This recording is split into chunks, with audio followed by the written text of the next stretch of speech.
જૂનાગઢમાં નિવેદનો પર રાજકારણ ગરમાયું છે। ભાજપના આગેવાનોને કોંગ્રેસ નેતાએ ચેલેન્જ આપી છે।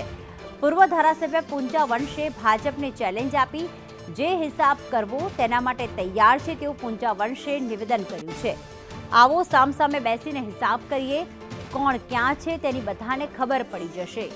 સાંસદ રાજેશ ચુડાસમાના વિવાદિત નિવેદન મુદ્દે આ ચેલેન્જ।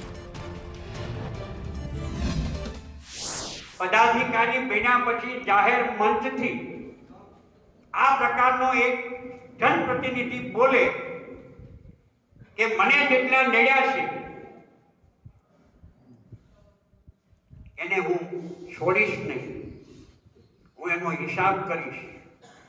તો આ તકે મારે આ તાલુકામાં એટલું જ કહેવાનું છે, ગીર સોમનાથ જિલ્લામાં પણ એટલું જ કહેવાનું છે કે ભાજપના તમામ આગેવાનોને કહેવા માંગીએ છીએ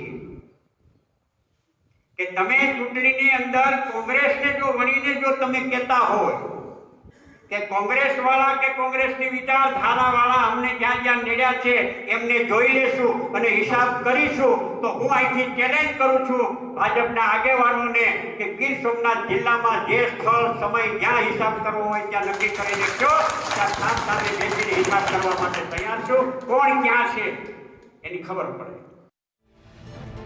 હિસાબ કરવા માટે તૈયાર છે। પૂર્વ ધારાસભ્ય પૂંજા વંશે ભાજપ સામે, ભાજપના આગેવાનો સામે ચેલેન્જ ફેંકી છે, કારણ કે રાજેશ ચુડાસમા દ્વારા જાહેર મંચ ઉપરથી કોંગ્રેસના નેતાઓ, કોંગ્રેસના કાર્યકર્તાઓ જેમણે નુકસાન પહોંચાડ્યું છે તેમનો હિસાબ કરવાનું એક વિવાદાસ્પદ નિવેદન આપ્યું છે।